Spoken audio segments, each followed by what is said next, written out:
Guys, kamusta kayong lahat? Ito nga pala si Mommy Del. At dahil nagki-cravings nga tayo ng rice, so hindi naman tayo pwedeng kumain ng regular rice dahil sa condition nga natin na diabetic. So nag-try ako mag-order ng dried shirataki rice.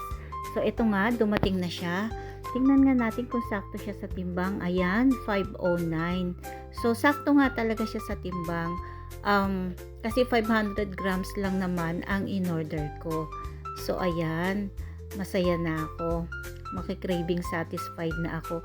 At ayan, tingnan ninyo yung texture niya. Talagang aakalain mo talagang bigas na bigas ang itsura niya. Para siyang yung sinandoming. Ang hahaba ng hibla niya na maliliit. And ito nga pala, kailangan natin siyang ilagay sa airtight container. So ayan, buti naman meron akong mason jar na bakante. Ayan, ginupit ko yung ano niya, yung label niya para talagang hindi tayo maliligaw pag kailangan nating magluto ng shirataki rice meal. So ayan, readily available na siya. At medyo matagal naman ito sa akin kasi nga 500 grams siya at ang pagluluto lang naman isang cup lang naman yan, marami na siya, mga 2 servings na. And meron nga pala siyang expiration date dito. Ayan, so ang expiration date niya ay August 25, 2026. Ang tagal ano?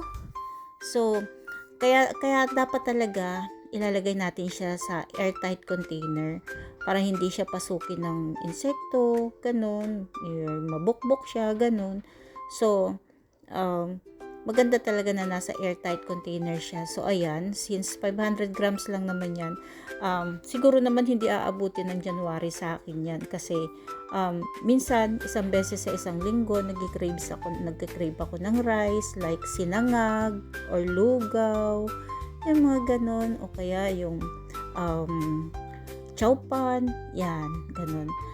Ang pagsasaing nga pala nito guys, 1:1, kung gaano karami yung lulutuin mo, ganon din lang karami yung ilalagay mo. At hindi siya isasaing na parang sinaing na regular sinaing. Ilalagay mo lang siya sa bowl kung gaano karami yung nilagay mo na bigas at ganun din karami dapat yung bagong kulong tubig. Tapos tatakpan mo siya, wait mo lang siya ng 15 minutes, okay na siya. So ayan nga guys, ayan, magta-try tayo ngayon magluto ng dried shirataki rice. Nagsukat ako ng half cup lang at magpapakulo tayo ng tubig. So bago natin ito ibabad, kailangan nating hugasan para matanggal yung effect ng malagkit sa kanya. Yan, hugasan natin mabuti, banlawan, piga-pigaan natin dahil nag-absorb na yan ng tubig initially, kaya piga-pigaan natin ng mabuti.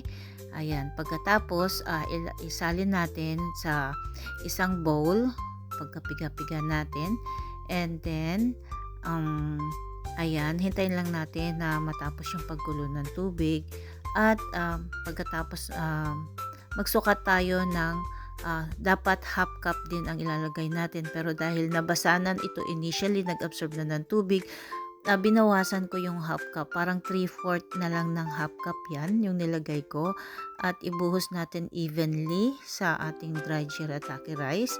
At pagkatapos pantayin natin, i-level natin para lahat ng parts ng shirataki rice ay mababad sa boiled water at takpan natin. Wait tayo ng 15 minutes.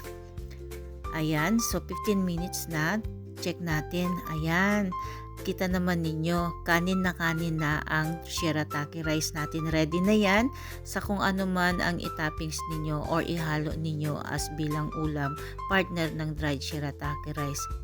So ayan guys, meron ako ditong pinartner sa shirataki rice ang chicken feet adobo with sitaw at napakasarap niyang i-partner guys. Nag-complement yung lasa ng adobo sa shirataki rice at try na rin po ninyo. This is a guilt-free healthy meal para sa ating mga naglo-low carb at diabetics. At kung hindi ka pa nakakapag-subscribe, please do subscribe and hit the notification bells para sa susunod pa nating mga video. Thank you so much for watching, guys. Bye! Happy weekend!